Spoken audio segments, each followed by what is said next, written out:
Hello and welcome back.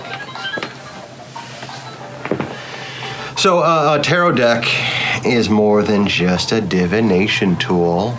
It is a wonderful tool for self-exploration of guided meditation in itself, and is a very powerful item of item.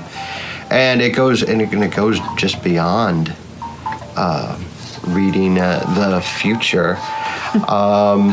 There's reading yourself, shadow work, and actually a lot of magical tradition. So picking one that is right for you is a very important decision on so many levels. So is there any particular tarot decks that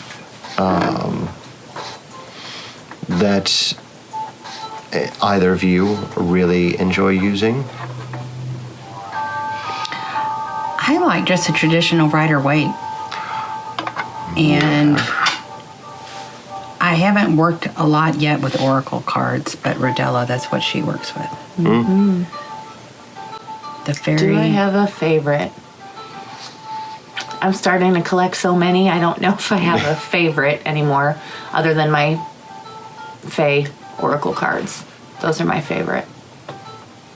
That was actually, I found them on my 40th birthday. I was just drawn to them. Yeah. So yeah, they've been my most favorite deck as of recently. I'm sure it will change daily for me. The more decks I acquire, the you know. But the one that I'm enjoying right now, because I'm learning so much about it, is the Rider-Waite. The Rider-Waite Smith deck. Oh, it is when you think of traditional tarot decks, it is the one that most comes to mind. Absolutely. I recently took a course on the Rider-Waite Smith and how it was designed with the Kabbalist in mind.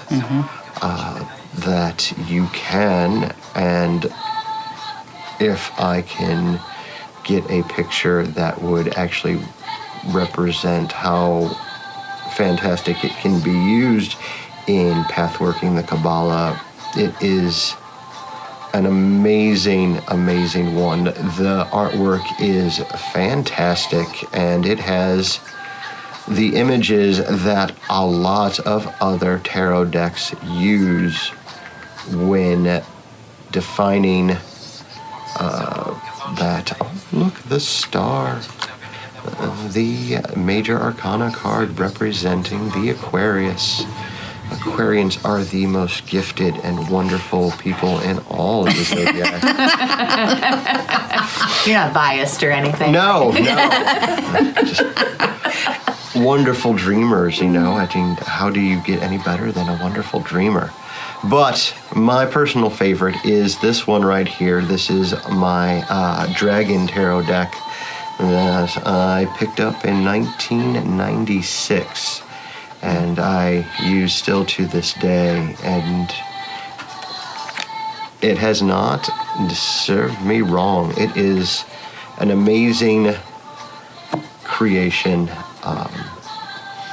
and the images are just gorgeous.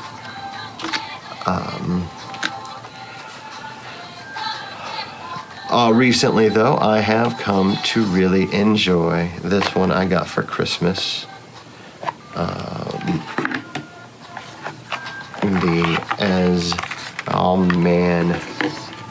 I had difficulty pronouncing it when I was using this. Hold on. If I look at the word and I try it 3 times, I can get it. Azathoth tarot deck, inspired by the works of H.P. Lovecraft, so Cthulhu's in there a lot, as are a lot of that, and the magician is of course replaced by the magus. when deciding, go ahead.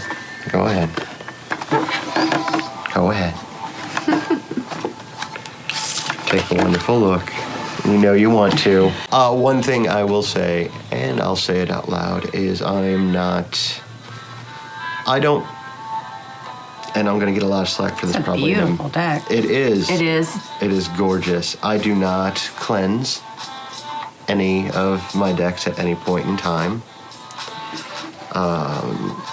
Because I am of the particular notion that all life is interconnected, therefore the more energies lingering on a deck, the better you can associate it with the next reading.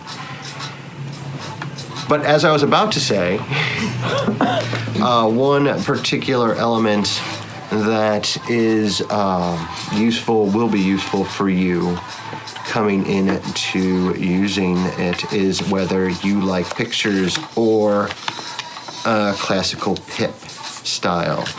As seen in a regular deck of cards, pips just uses the symbol that is associated with the suit, and we'll just count them out and have the associated symbol for the suit in the center, or just have a bunch of them. While with that being the case, the major arcanas are usually and court cards are usually drawn out. But as we see from this, called the Anne Stokes deck. Ooh. Yeah, go ahead. Ooh. How do you not fall in love with that? With the Anne Stokes, it is pips on all the minor arcana number cards. And Anne Stokes, fantastic artist, known for her drawings on fantasy books. Oh. She's beautiful. Mm-hmm. Oh, yeah. Who we got there? The Queen of Cups. Oh, well. Queen of Cups. If you're on Instagram, Queen of Cups, look it up. She's a fantastic reader.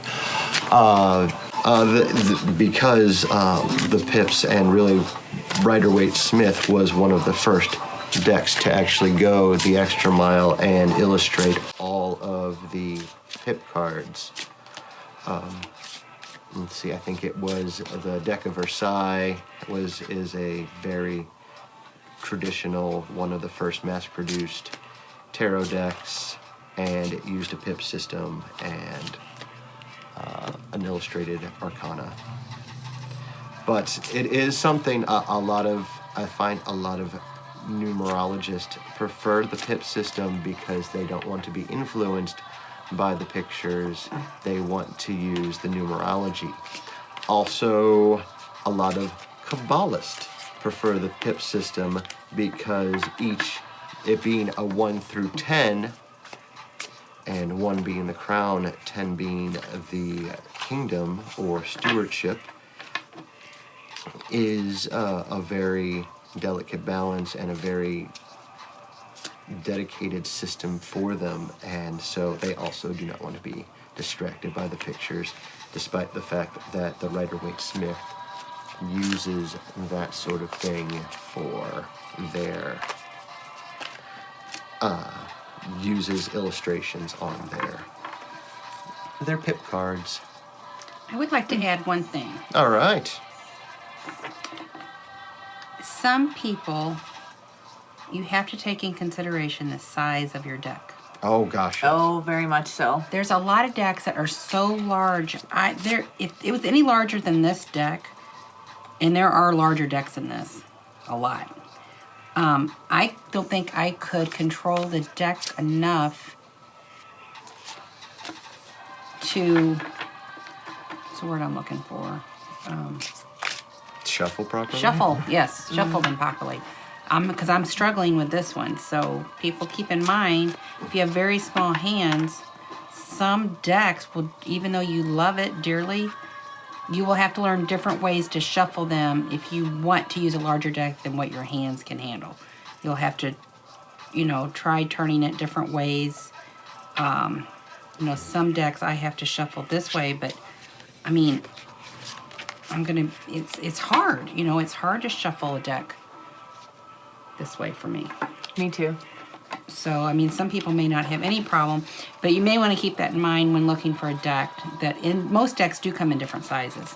Yes. So, like the Rider-Waite comes in many, many different sizes. Nice. I got this anniversary edition in the tin and everything, and it's the size It's of a an beautiful average deck. I like average the colors. playing cards. This one, it is slightly larger than an average playing card, and I'm able to control it very well, but part of that is probably because of years and years of practice. Sure.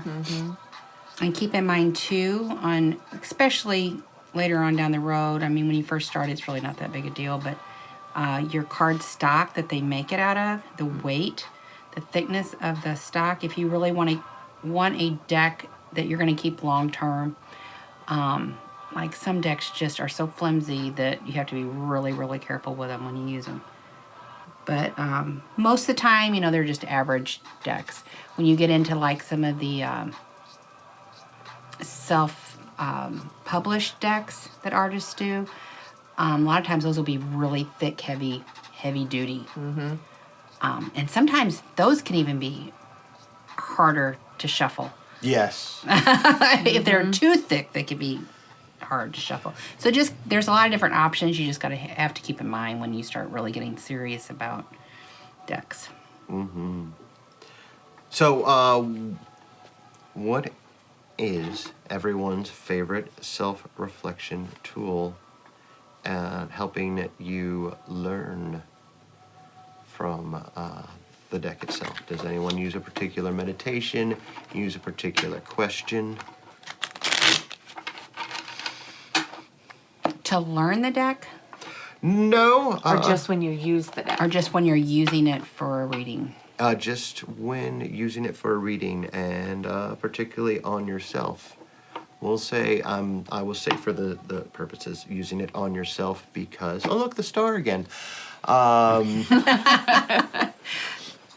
Using it on yourself because this is about picking one that is right for you. This particular discussion is about picking the tarot deck that is right for you. I use what is known as a very simple 3-card spread. And do not use it for yes or no questions, because that's just pedestrian. I'm going to be very snobbish about this. That's very pedestrian. Don't use it as past, present, future. Just use it. Just don't let two things. Don't let the order of the cards confine you. Don't let the reverse confine you. But make sure you do take note. Because although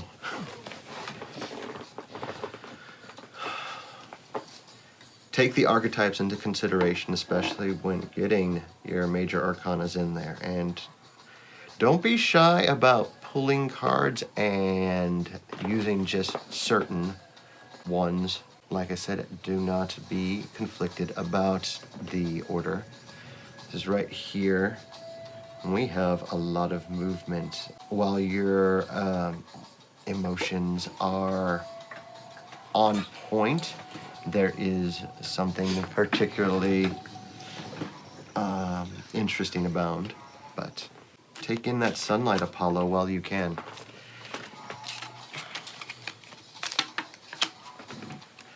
Do you use a particular type of spread? I believe you were saying something about doing a card a day for a period of time. Right now I'm working on a One jumped for you. 9-day spread. But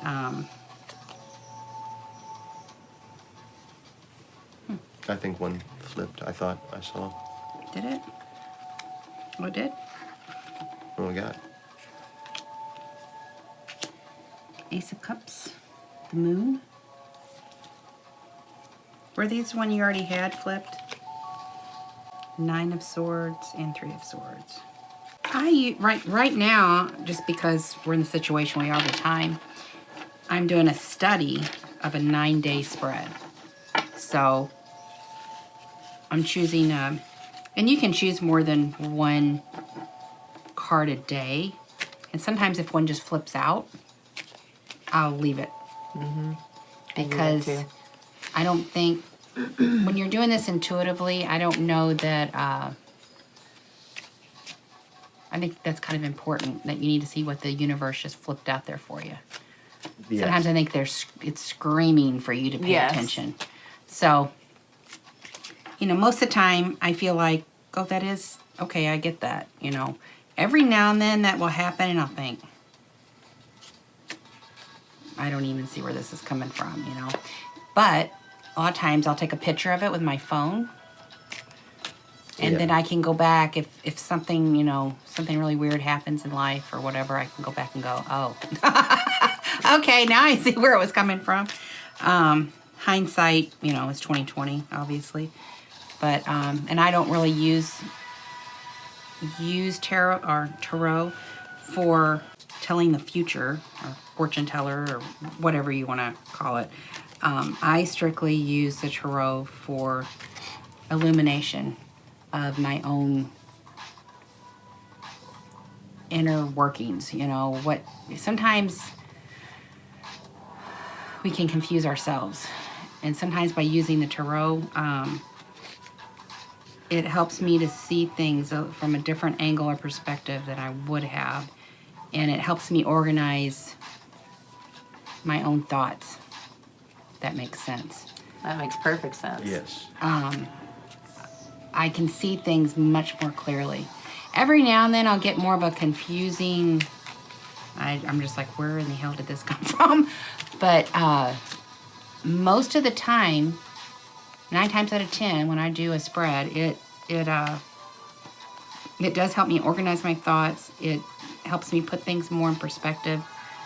And I wouldn't call that reading the future. I would say maybe it helps me prepare more for my future by using it in that way. It's not telling me my future. It's maybe saying you need to work here, you need to look at this relationship, maybe you're not spending the time on it, you need to invest more time there. You can get so many different, you can go down a rabbit hole, that's for sure.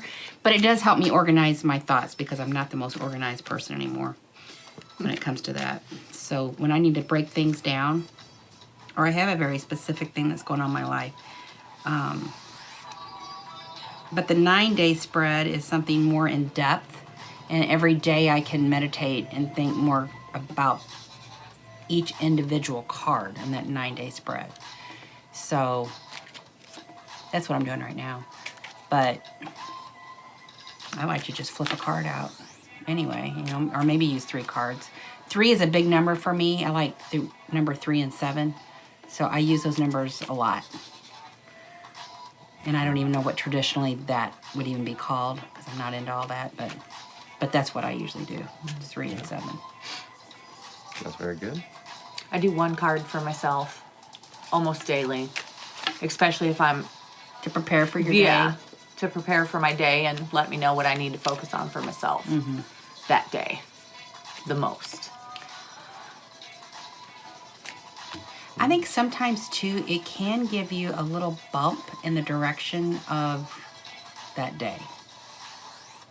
Have you noticed that?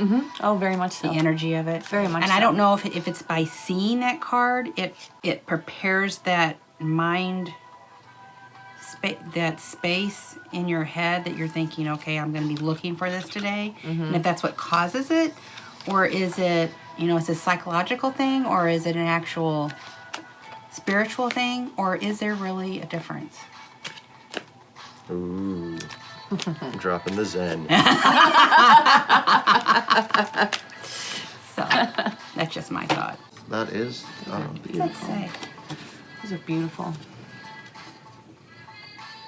Like this deck would be hard for me. I love it. I love the artwork. But my eyesight's so bad, I can't hardly read the top of it. That's also in a It's few the different Knave of languages. Wands. Yeah, I'm just like, She's beautiful. she is beautiful. Oh, well, any final thoughts? Get a deck and play with it. And if that's not the deck for you, give it away or sell it and buy you another deck. You'll find the right one eventually. I always gift them. Yeah. Or you can trade them. A lot of people like to trade decks. They get decks that they don't particularly care for. You know, I've got a couple of decks that I absolutely fell in love with the art. And then I get it and I start working with it and I'm like, really? Like there is no connection there for me whatsoever. Yeah. And I'll either trade it with a friend or what have you, so. I do say that starting with a Rider-Waite-Smith or a Versailles is a very good way to go. There's so much information out there about them. Or a Rider-Waite-Smith inspired. There's just getting it and reviewing the little white book and then throwing away the little white book is a great way just to begin. And have patience with yourself. When you pick your tarot deck and it maybe isn't working with you, have patience. Some of those decks are very complicated and you have to really work with them. Yeah, it's a learning process. They sure. all have their own personality. Oh, yes, they do. Even two of the same type will have their own personality. So, yes, very good advice. Be patient with yourself. All right. Well, thank you all for watching, and until next time.